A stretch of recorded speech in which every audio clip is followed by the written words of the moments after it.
Bienvenue à tous dans ce flash. Les militaires ont grogné hier. Pour eux, il s'agit de revendications et non de mutinerie. Revendications de soldes dans l'armée, une affaire qui date de 2009. Hier, le ministre de l'Intérieur, Ahmed Bakayoko, sur le plateau du journal télévisé de 20h, a dit que le président les a compris. Il a donné des instructions au Parlement pour régler leurs problèmes, c'est-à-dire il s'engage à verser les arriérés de soldes entre novembre 2014 et décembre 2014. En clair, 2 mois pour tout régler. Extrait. Je peux vous dire que la situation de sécurité est calme, donc le calme est revenu.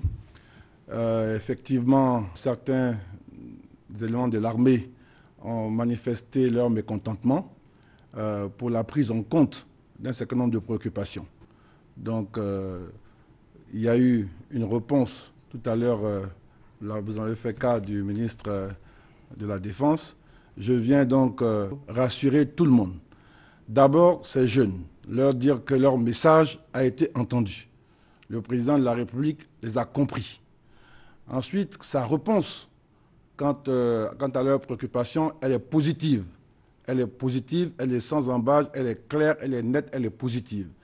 Et donc, également dire aux populations que le pays est au calme, le calme est revenu. Nous allons, dans le cadre des discussions avec les représentants de ces jeunes-là, travailler concrètement sur les modalités d'exécution des différentes mesures qui ont été arrêtées par le président de la République pour faire droit à leurs préoccupations. Les éléphants sont à 90 minutes de Malabo, la 6e et dernière journée des éliminatoires de la CAN 2015. Dans le groupe D, oppose aujourd'hui la Côte d'Ivoire et le Cameroun au stade Houphouët-Boigny. La bande à renard doit vaincre ou alors périr. Hier, dernière séance d'entraînement des éléphants avant d'affronter cet après-midi les lions. Anne-Marie Nguessan. La qualification de la Côte d'Ivoire à la phase finale de la CAN 2015 passe par le match de la dernière journée des éliminatoires contre le Cameroun. Une rencontre préparée activement, comme cette dernière séance d'entraînement, par Hervé Renard et ses poulains au stade Félix Houphouët-Boigny, avec une absence tout de même, celle de Kopa Barry blessé.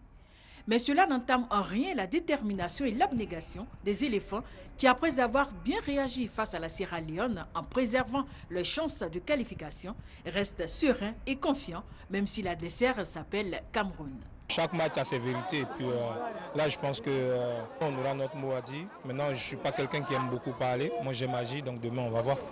Il faudra gagner pour nous faire plaisir au peuple ivoirien. Mais ce sera un match très compliqué. Mais à nous de pouvoir résoudre l'équation pour aller à la CAN. Ça va être un grand match, on a besoin de tout le monde, de tous les Ivoiriens. On espère que par la grâce de Dieu, on sera qualifié. Le plus important, ce n'est pas de faire un bon match, c'est de gagner, quel que soit le résultat, c'est de gagner, c'est d'avoir un point pour se qualifier pour la Coupe d'Afrique des Nations. C'est une revanche que nous devons prendre parce que nous avons été battus 4-1 et ce match est très important vraiment pour la nation.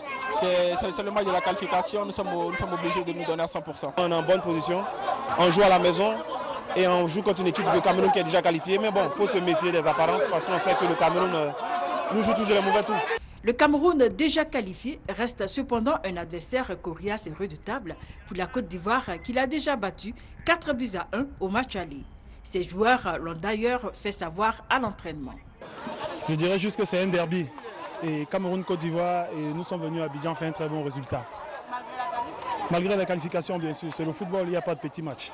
La Côte d'Ivoire, meilleure attaque de ses éliminatoires avec 13 buts après 5 journées, devra tout mettre en œuvre pour déstabiliser la défense camerounaise, l'une des meilleures de ses éliminatoires, pour pouvoir composter l'un des 6 tickets restants pour la CAN 2015.